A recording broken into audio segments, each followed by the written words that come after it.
আল্লাহর পয়গম্বরের বিরোধিতা করতে শুরু করলো। মক্কার জিন্দেগীর গুণে গুণে 12 বছর, নবুয়তের 12টা বছর আল্লাহর পয়গম্বরের দুশমনী করেছে আবু জেহেল। আল্লাহর পয়গম্বর মদিনায় যেদিন চলে গেলেন, তার আগের রাত্রে সলা পরামর্শ করে আল্লাহর পয়গম্বরকে হত্যা করার পরিকল্পনা করেছিল এই আবু জাহাল। বদরের প্রান্তরে এই আবু জাহাল নিহত হয়ে গেল মুসলমানের হাতে। মক্কায় কিন্তু এই যুদ্ধ হয় নাই, এই যুদ্ধ হয়েছিল মদিনায়। যারা বলে আল্লাহর পয়গম্বর তো নিজেই যুদ্ধ করেছিলেন, নিজেই কাফের মুশরিককে প্রতিহত করেছিলেন, যুদ্ধ করেছেন, প্রতিহত করেছেন। কারণ মক্কায় কোনো যুদ্ধ হয় নাই।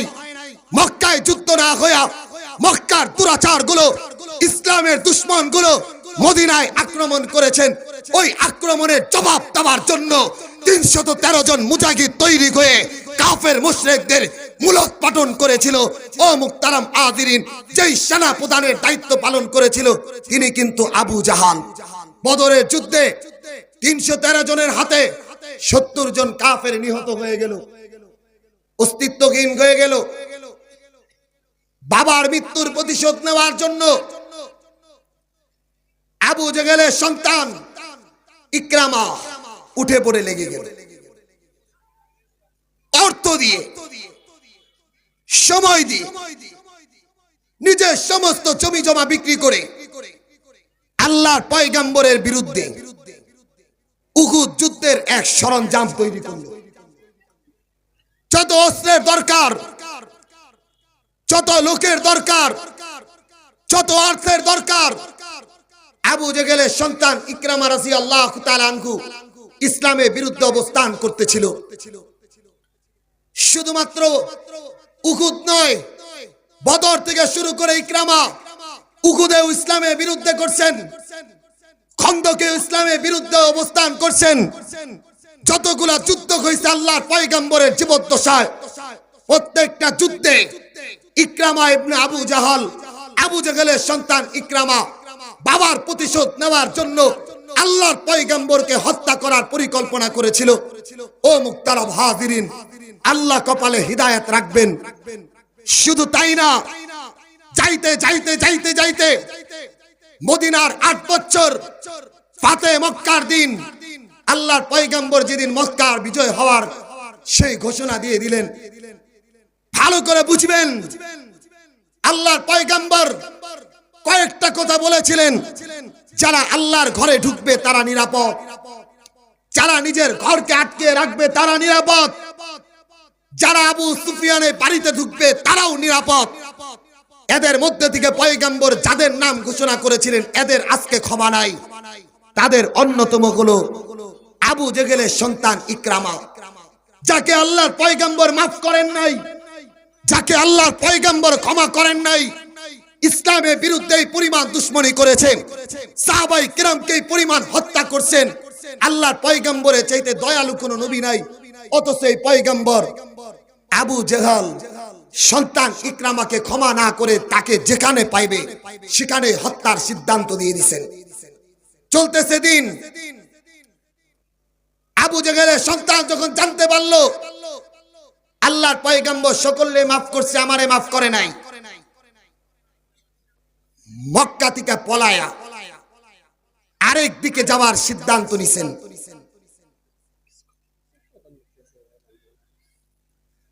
কোন জ্বালাই জ্বালাই জ্বালা মিটান এখন আর মাহফিল নেই। সেই কথা বলতেছিলাম, ইসলামের এমন কোন জায়গা নাই আবু জেহেলের সন্তান ইকরামা ভূমিকা পালন করে নাই।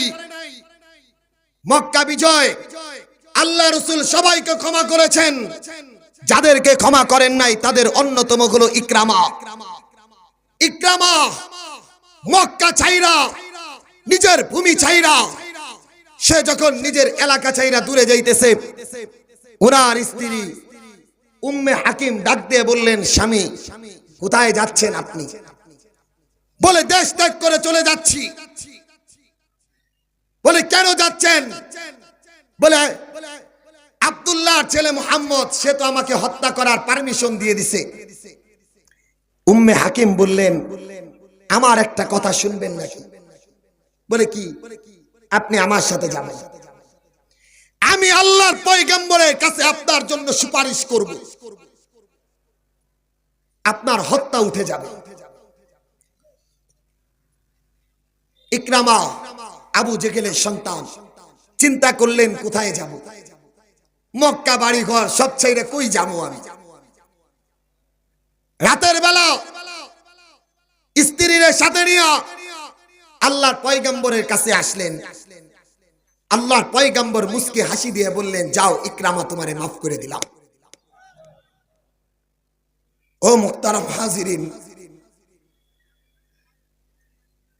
এখন থেকে ইকরামার জীবনের পরিবর্তন শুধুমাত্র আল্লাহর পয়গম্বরের জবান থেকে কেবলমাত্র কথা শুনেছেন ও ইকরামা তোমাকে মাফ করে দিলাম, সেই দিন থেকে শুরু করে আল্লাহর পয়গম্বরের মাত্র 2 বছর পেয়েছিল, মাত্র 2 বছর সান্নিধ্য পেয়েছিল। আবু জাহাল তার সন্তান ইকরামা সারাটা জীবন ইসলামের বিরোধিতা করেছে, সাহাবায়ে কেরামের বিরোধিতা করেছে। খন্দকের যুদ্ধে, উহুদ যুদ্ধে মুসলমানদেরকে হত্যা করেছে। এই ইকরামা মাত্র 2টা বছর আল্লাহর পয়গম্বরের সান্নিধ্য পেয়েছিলেন, মাত্র 2 বছর ভালো মানুষের সান্নিধ্য পেয়েছিলেন। শুধু ভালো মানুষ না মুহতারাম হাজিরিন, সাইয়্যিদু ওয়ালদি আদম, আদম সন্তানের শ্রেষ্ঠ মানুষের সান্নিধ্য মাত্র 2 বছর পেয়েছিলেন। এই 2 বছরের ভিতরে আল্লাহর পয়গম্বর বেশি সময় অসুস্থ ছিলেন, সাহাবায়ে কেরামের সামনে বেশি কথা বলতে পারেন নাই, হুজরার ভিতরেই থাকতেন, কখনো কখনো নামাজ পড়াইতেন, কখনো কখনো মসজিদে থাকতেন, কখনো ঘরে থাকতেন। এই অল্প সময়ে ইকরামা রাদিয়াল্লাহু তাআলা আনহু আল্লাহর পয়গম্বরের 2 বছরের সান্নিধ্য পেয়ে জীবন কেমন তৈরি করেছেন। ও মুহতারাম হাজিরিন, সেই 2 বছর থেকে শুরু করে আবু বকর রাদিয়াল্লাহু তাআলা আনহুর 2 বছর, এই 4 বছর ইয়ারমুকের যুদ্ধ, ওমর ইবনুল খাত্তাবের জামানায় ইয়ারমুকের যুদ্ধ তৈরি হয়ে গেল ইসলামের বিরুদ্ধে। ইয়ারমুকের যুদ্ধ হবে, সেই ইয়ারমুকের যুদ্ধে মুসলমানদেরকে ওমর রাদিয়াল্লাহু তাআলা আনহু পাঠাইলেন। তাদের ভিতরে যারা ছিলেন সাহাবায়ে কেরাম, তাদের অন্যতম ছিলেন ইকরামা রাদিয়াল্লাহু তাআলা আনহু। সারাটা জীবন ইসলামের বিরুদ্ধে অবস্থান করেছে, সারাটা জীবন বদর থেকে শুরু কইরা আল্লাহর পয়গম্বরকে হত্যা করার চেষ্টা করেছে। আল্লাহর পয়গম্বরের সান্নিধ্যে এসেছেন মাত্র 2 বছর, এমন জীবন পরিবর্তন হয়ে গেল। এবার সে ইসলামের পক্ষে, কাফের মুশরিকের বিরুদ্ধে ইয়ারমুকের যুদ্ধের ভিতরে ঘোড়া নিয়ে রওনা হয়ে গেলেন। ও মুহতারাম হাজিরিন, এখানে ঘটনা শেষ নয়। ইকরামা রাদিয়াল্লাহু তাআলা আনহু খালিদ ইবনে ওয়ালিদ রাদিয়াল্লাহু তাআলা আনহু ইয়ারমুকের যুদ্ধের সেনাপ্রধান। খালিদ ইবনে ওয়ালিদ দেখেন কিরে ইকরামা তরবারি নিয়া ঘোড়া ছোয়ার হইয়া কাফের মুশরিকদের ভিতরে ঢুকে যাইতেছে। জালিলুল কদর সাহাবী খালিদ ইবনে ওয়ালিদ ইকরামাকে থাবা দিয়ে ধরলেন, ও ইকরামা জীবনকে শেষ কইরো না। ইকরামা শুধু একটা কথা বললেন, ও খালিদ ইবনে ওয়ালিদ আজকে আমাকে বাধা দিবা না। ও মুহতারাম হাজিরিন, খালিদ ইবনে ওয়ালিদকে ইকরামা রাদিয়াল্লাহু তাআলা আনহু আবু জেহেলের সন্তান সারাটা জীবন ইসলামের বিরুদ্ধে আচরণ করেছে, মুসলমানের বিরুদ্ধে অবস্থান করেছে। বদর থেকে শুরু কইরা ফাতে মক্কা পর্যন্ত আল্লাহর পয়গম্বরকে হত্যা করার ষড়যন্ত্র করেছে। আজকে জবান পরিবর্তন হয়ে গেছে। ইকরামা চিৎকার দিয়ে বলতেছে, ও খালিদ ইবনে ওয়ালিদ আজকে আমারে ফিরাবা না।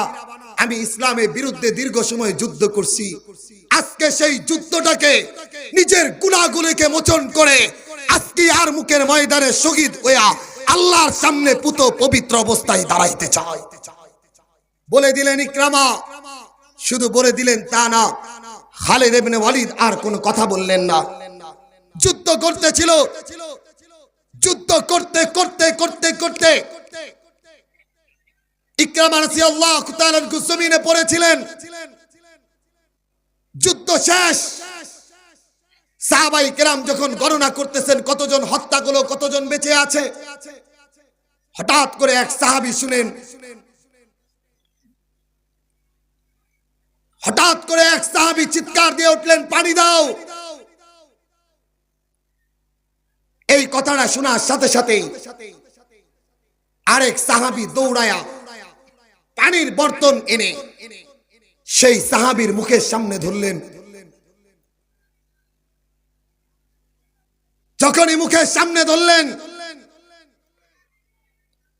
তার পাশ থেকেই আবু জেহেলের সন্তান ইকরামা হঠাৎ করে চোখ বন্ধ করে কোনো দিকে না তাকিয়েই মুমূর্ষ অবস্থায় ইয়ার মুখের প্রান্তরে পড়ে আছে, হঠাৎ করে বলে ফেললো, পানি, পানি দাও, পানি। এই কথা শোনার সাথে সাথেই প্রথম যে সাহাবী যিনি পানি চেয়েছিলেন, উনি যেই পানিটা এনেছেন তাকে বললেন, ও আমার ভাই, আমাকে পানি পান করার দরকার নাই, আমার ভাই ইকরামাকে পানি পান করাও। উনি আর পানি পান করলেন না। যুদ্ধের ময়দানের তৃষ্ণার্ত অবস্থা, কলিজাটা পানির কারণে ফেটে যাচ্ছে, উনি আর পানি পান করলেন না। ইকরামার কাছে কেবলমাত্র পানিটা মুখের সামনে ধরা হয়েছে, পাশ থেকেই হিশাম ইবনে রাবি সে চিৎকার করে বলল, পানি। ও মুহতারাম হাজিরিন, সারাটা জীবন যিনি ইসলামের বিরুদ্ধে অবস্থান করেছে, মানুষ হত্যার পিছনে যিনি দৌড়িয়েছে, মানুষের মাল লুণ্ঠন করার পিছনে সারাটা জীবন যিনি দৌড়িয়েছে, আজকে উনি বলেন আমাকে আর পানি দেওয়ার দরকার নাই, আমার পাশে যেই ভাইটা পানির জন্য চিৎকার করতেছে তারে পানিটা দাও। ইকরামা পানি পান করলেন না। সেই সাহাবী বলে, আমি দৌড়ায়া হিশাম ইবনে রাবির কাছে গেলাম, যাওয়ার পরে তার মুখে পানিটা দিব, আমি তাকায় দেখি আমার ভাই দুনিয়া থেকে বিদায় নিছেন, পানি পান করতে পারলো না। আমি দৌড় দিলাম, দৌড়ায়া আমার ভাই ইকরামার কাছে আসলাম, আমি দেখলাম ইকরামাও দুনিয়া থেকে বিদায় নিছেন, পানি পান করতে পারে নাই। আমি দৌড়ায় আসলাম আমার সেই প্রথম ভাইয়ের কাছে, যা পানিটা কেবলই ধরবো, দেখি সেও দুনিয়া থেকে বিদায় নিছেন। ও মুহতারাম হাজিরিন, ঘটনা বলা আমার উদ্দেশ্য নয়, ঘটনা থেকে যেই শিক্ষা, সারাটা জীবন ইসলামের বিরুদ্ধে অবস্থান করেছে, আল্লাহর পয়গম্বরকে হত্যা করার ষড়যন্ত্র করেছে, যেই আবু জেহেলের সন্তান বাবার প্রতিশোধ নেওয়ার জন্য সাহাবায়ে কেরামকে রক্তপাত করেছে, হত্যা করেছে, নিজের সম্পদ ব্যয় করেছে, এই মানুষটা মাত্র 2 বছর আল্লাহর পয়গম্বরের পৃথিবীর শ্রেষ্ঠ মানুষের সান্নিধ্য পাওয়ার পরে নিজের জীবনের প্রেক্ষাপট পরিবর্তন হয়ে গেছে, নিজের জীবনের কোনো মূল্য নাই, যুদ্ধ করতে করতে পড়ে গেছে, পানি পান করবেন, সেই অবস্থায় নিজে পানি পান না করে আরেক ভাইকে যিনি পানি পান করিয়েছেন, এটা একমাত্র কারণ হলো আল্লাহর পয়গম্বরের সান্নিধ্য ছাড়া আর কিছু নয়। ও মুহতারাম হাজিরিন,